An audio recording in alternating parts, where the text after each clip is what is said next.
আমি একজন Bangladeshi content creator.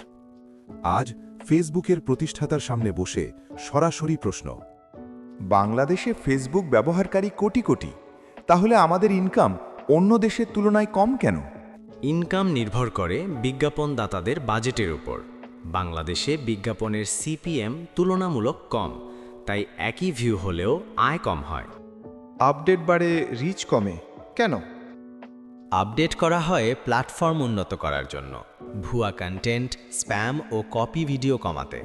সব দেশের জন্য একই আপডেট, কিন্তু সবাই সমানভাবে মানিয়ে নিতে পারে না। বাংলাদেশের ভবিষ্যৎ কি? তাহলে বাংলাদেশি ক্রিয়েটররা কি করলে ইনকাম বাড়াতে পারবে? Original content, long term view, international audience target করতে হবে। ভাষা, কোয়ালিটি ও স্টোরি টেলিং উন্নত করলে ইনকাম ধীরে ধীরে বাড়বে।